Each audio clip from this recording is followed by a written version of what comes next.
Hi everyone, in this video I'm talking about the fear of being away from home. This is a common problem, whether it's linked to driving or not. A lot of people I work with say, I just have this thing where if I go away from home, I just feel nervous and I can't go more than a mile or two. So I'm going to explain what that's caused by, or what it can be caused by, because it's different for everyone. And if you haven't seen my other videos, I do recommend you go and check those out. But to sum it all up very briefly, your fear of being away from home is normally due to an old event in your life, something that's got stuck in your subconscious that you're now living out when you go away from home. So I found that one of the most common reasons for this, and again, please don't go and think, that must be what it is for me, because it's different for everyone. But a very common reason is to do with when you were younger, you at some point were, let's say, abandoned for even just a few seconds. And the common way this happens is people go shopping with their parents, and for a few seconds your parents go out of sight, so you just lose sight of them, and maybe they just walk around the corner and you get really scared and you panic because maybe you're only 4 or 5 years old, and the thoughts of not being with your parents is just terrifying to your mind, and you have this massive sudden, I know I had this when I was a kid, I remember it happening, this massive kind of panic of where have they gone, I'm on my own. The ironic thing is now I love being on my own, but when you're a kid it's different. Before the age of 7 your mind views things differently due to a thing called a critical faculty, which is like a filter that forms in your mind around the age of 7. So you see things differently before the age of 7 roughly, which is why you believe in Father Christmas and all kinds of things like that.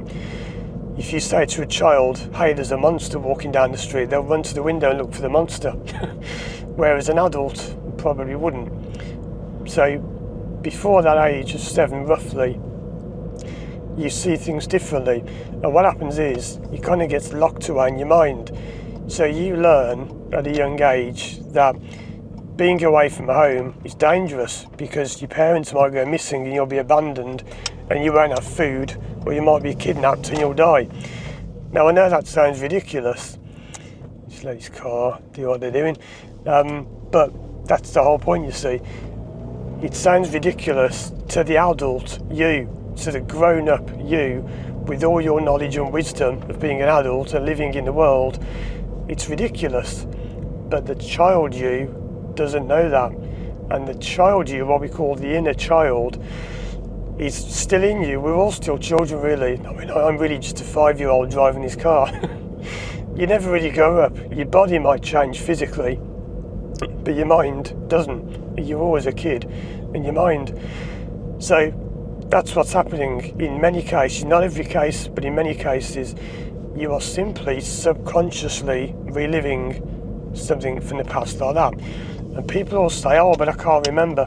You won't remember it because it's subconscious, that's the whole point. When you find that memory and bring it out, it goes from the subconscious to the conscious, and you think, well, that's silly, that's nothing to be scared of. Your subconscious learns from that, and you're no longer afraid to go away from home. Now that is only one way it can happen. Please, again, do not just think, that's the answer, that's what it is for me. That's just one example. There are millions of ways it can happen, and you don't get to it just by thinking about what happened. Just going to check what's going on here. Yep, I have right away there going ahead, but always good to be cautious. So yeah, you generally will find some kind of memory, but that's not exactly how you do it. It's not about finding the memory. It's often about, it's hard to explain this because I'm simply explaining how to become a hypnotherapist.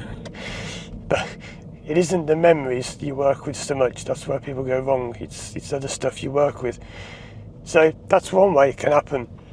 And I'd like to point out that there can be 2 different ways this can present. There are probably more than that, but there are 2 main ways. You can have a fear of being away from home just when you're driving, or it can be in general. So it can be all the time. You don't have to be driving. It can just be that you're always afraid of being away from home. If it happens just when you drive, it's kind of, I don't want to say easier, but it's sometimes easier to fix that because it's an isolated thing. It's just the driving, which isn't the driving anyway because it's something else. So I don't want to get too confusing in this, but it's more isolated to one thing. If you get scared when you go away from home at all, that can mean many things have become intertwined and mixed, and it can be a bit more complicated to fix, but you can do it. So that's what it's all about, and fixing it. People all say, how do I fix it then? It's like I've said, you need to find what these things are that have caused you to think that. How do you do that? Well, there are two ways. You can do it yourself, or you can do it with a therapist. Because I understand not everybody wants or can pay for therapy, but really all therapy does is it allows you to find answers that you would find yourself anyway. It's very hard to find them on your own if you don't know what you're doing. And even if you do, even though I'm a trained and now fairly experienced therapist, it's not easy to do on yourself, because somebody looking in from the outside will be able to spot things that you can't. I've just recently, a few minutes ago before I filmed this, did a call with someone, a consultation, and they said something that made no sense at all, and when I fired it back at them, they were confused, like, huh? What? Yeah? So someone else looking at you can see things that you can't. So yes, you can fix it on your own by going back and finding these things, but if you don't know about the mind and the subconscious and how it works, it's quite difficult to do. In the same way that you can fix a tap at home on your own if you want, it's fairly easy, but only if you've got the right tools and the tap isn't old and stuck and you can't get it off, whereas a plumber would probably know how to do that. I think, oh, it's easy, I do that all the time. So if you want more help, check out these videos on the screen now, and you can contact me through my website firstdrive.com. Thanks for watching, and as always, I'll see you again soon for more videos.